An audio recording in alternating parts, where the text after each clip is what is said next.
Winnipeg. I used to get a paycheck that had the logo up in the top left corner. Making that transition and being here as part of that, welcome back to the NHL, Winnipeg, getting to be part of that and seeing that firsthand. You even said coming back to Canada was a goal. I mean, that's a bunch of stars aligning for you. And from your perspective, what was that like? That was amazing. That was honestly, I've always wanted Winnipeg to get a team back. I mean, Smythe Division, Calgary, Edmonton, Winnipeg, Vancouver, that's how I grew up watching hockey.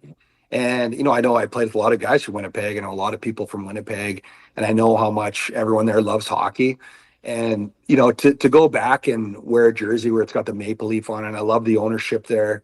I thought they were just really passionate. And I was actually the first player to come to Winnipeg because I was like, I couldn't wait to get there. I rented Nolan Baumgartner's house. He was either playing or coaching somewhere. I can't remember at that point. But I rented his place during the season. Yeah, I'm trying to remember too, because I know he ended up playing finished off in the American League down in San Antonio. Yeah, I think he was playing still because we're the same age or whatever. We played junior against each other.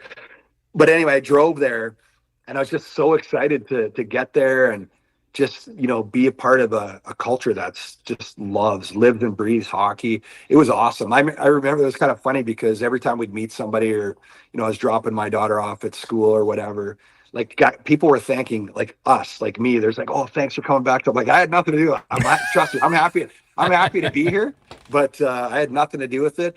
But it was awesome. And I just, I remember, dropping my daughter off at school, and I'd sit there and talk to dads and moms for an hour about oh, how are you guys going to be this year or during the season, about the power play and stuff like that. And before the season started, I remember I was driving back from the rink, and I had my family with me actually. And I saw a road hockey game, a street hockey game, and they're all playing. They had the Jets jerseys on and everything. And I'm like, I'm going to stop there and play. And I had my glove and blocker because I got a new glove and blocker on, or because I was bringing it home to work it in. And so I pulled over, and I pulled my glove and blocker out, and I said, hey guys, can I play? And they're like, yeah, they knew who I was. I didn't know if they would. I was like, oh, this might backfire. But anyway, I ended up playing street hockey for an hour with the kids, and it was just, it was a blast. And it was awesome. And you got that from Nashville. I love that. Yeah, it was. But I just think, that's that reminded me of being a kid because, you couldn't take me off the street hockey or whatever it was. And to see that, now the kids don't play here. It's not really made for that here. But, we used to do that all the time. You go back to Canada and kids they're playing street hockey, or they're either, whether it's in a tennis court or wherever, an old, a rink that's got the board still up or whatever. And this just happened to be on the street that I was passing by. And I'm like, I'm going to stop there and I'm going to go play some street hockey with these kids. It was cool. How was being part of what I call Travis all the time, being part of the traveling circus while raising kids? You just get used to it. And honestly, now I think it's made my kids so adaptable. I mean, I wasn't the most outgoing kid when I was a kid. So it would probably, but we moved around a lot too. And I just think it makes you adaptable. And, I guess you get to a certain age.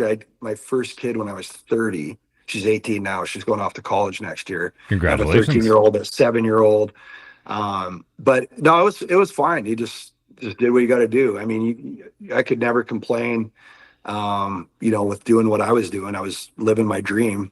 And I think the kids see that and they're just like, all right, well, wherever we got to do, we'll do. So, and they've turned out great. They're all great kids and they're doing well. So I think it worked out. But yeah, I did think about that. I think as I got older, because I think when you have kids, it changes your mindset a little bit, in terms of, training and doing all these things. I was a savage. I would do everything I could possibly do.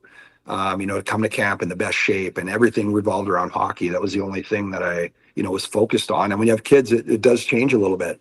And, you start looking ahead a little bit, and obviously you've got, people that you're responsible for. And so that was an adjustment, but I honestly can say that, my experience it was a great experience. I got to go live in Italy and Germany at the end of my career. And then we moved back here, and it worked out great. We do a hockey podcast called Sling the Biscuit every single Sunday. The clips, the bite-sized chunks are right here. Only the hits, the full-length show, which you don't want to miss, is right here. That's Dave. I'm Travis. We'll see you soon.